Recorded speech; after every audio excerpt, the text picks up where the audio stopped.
Hi guys, it's Nick. Okay, this is going to be a quick video about buying and selling CDs.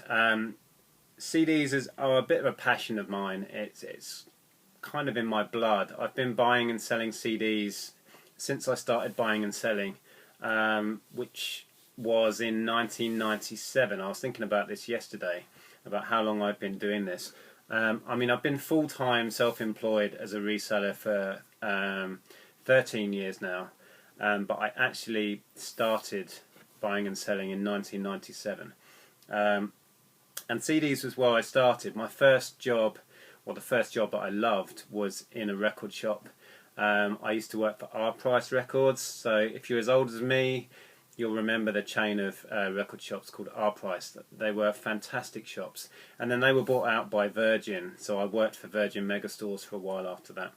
But the first business I ever set up was a record store. I set that up in 1998 when I was 24. So yeah, CDs is a big passion of mine, and I still buy and sell a lot of CDs. If you've seen any of my pickups videos, you'll see the amount of CDs I buy. I've made another video about selling them, about how to go about reselling your CDs and what the market's like, because it's a really crowded market, and it has got a lot harder to make money out of CDs. There's no doubt about that. But there are ways of doing it, and there's still a lot of CDs that are worth good money on their own. So there's still money to be made there. I'll put a link actually to my other video about how I go about reselling my CDs, or certain things I do. So check that one out. But this one is more about a few hints and tips about buying and selling CDs. And the first thing I want to talk about is when you actually buy them. So if you're at the car boot sale and you find a CD, firstly, don't assume that it has a disc in. The amount of times I've gone through a load of CDs, pulled out the few that are worth buying, and then gone to check the disc and there's nothing in it. So don't assume it's got something in. Always look inside the box. Obvious, I know, but yeah, you'll be surprised how many people take empty boxes to the boot sale, and the CD is still in their multi-changer, or it's still in the player at home or whatever. But yeah, buying CDs, always check the disc. With CDs, it is a very resilient format, and you will get away with it having a few light surface marks. I tend to only pick up CDs if they're not scratched at all. I find so many of them and they're so cheap. I don't think it's worth buying CDs that are damaged. But like I say, a few light surface scratches and you'll be okay as a general rule. But if you pick out a CD, it's got scratches all over it and it's in really bad condition, it's not worth your time and effort to try and resell that. Like I say, it's a really crowded market and people will go into your listing. You will have to describe it as scratched anyway, and once they see that, they'll just go on to the next one and pick it up from someone else. So it's not worth your time and bother. But if you do end up picking up a CD, here's one I picked up at the weekend. Nothing exciting, very best of Virulin. I picked it up for 20p, but it's got a really bad sticker on it that won't peel off, so it's got all this sticker residue, which is awful. But even worse than that, it's got a great big crack right across the front. So what I would do would be to swap the case out. And a big tip is, while you're out at car boot sales, keep your eyes out for media cases. I picked these up at a car boot sale. I picked a load of these up off the same seller, and these were only a couple of pounds a stack, and it is worth the investment, believe me. Well, it is for me because I sell a lot of CDs. Because what you can do, I'm sure you know this, but most CDs are of a standard format and you can change the cases out. Another good tip is, if you use writable CDs, when you buy your writable CDs, try and buy the packs that all come in individual jewel cases, because they're really good quality jewel cases, and you will end up, once you've used your CD to make your compilation album for the car or whatever it is you're doing, you'll end up with a high quality jewel case.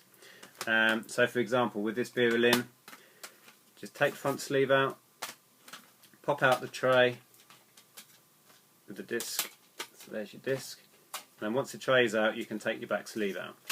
And then those are the three component parts that you just need to slip into your replacement case. So take that out of there. Now this has got a black tray, but If you wanted to keep the clear tray that had originally, that's fine, that will be easy to pop back in there. And then just pop your back in, pop your tray back in, disc and front sleeve. And it makes a world of difference. So in your pictures now, this will look good as new, and it will be so much easier to sell something that looks in that condition, and you won't have to describe the faults, and that will now sell itself. Rather than having something that's going to be difficult to sell, you will have something that will be so much easier to sell in that condition. So like I say, it's really, really worth keeping your eyes out for replacement cases at car boot sales. And another little thing, these, you'll see a lot of these. These are the double or triple or sometimes quadruple cases. The what we call fat box CD cases. And these are also, the front and backs of these, it's the same very brittle material which is susceptible to cracking and being damaged. But these are replaceable. It's a standard part. Well, there's a good example. See, this is cracked there. I probably wouldn't bother changing that out. Not for this. It's not worth a lot of money. But the front and back of this is a standard CD back panel. So if you needed to replace this, you can just pop out that part, and then that is a standard CD back. So you can get your new replacement.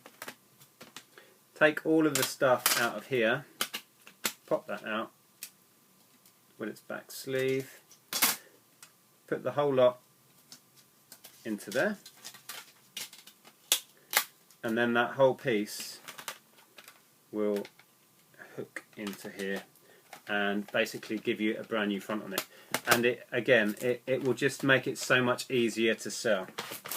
But one thing you want to look out for, they released these style cases. They've been knocking around for about 10 years, and they have like rounded corners, and the trays and the hinging system is completely different.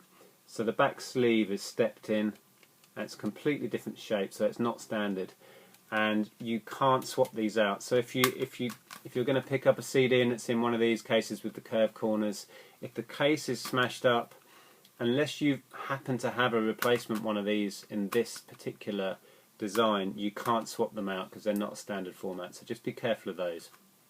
But yeah, the big box ones you can replace the cases on, and the standard ones, and it's well worth doing.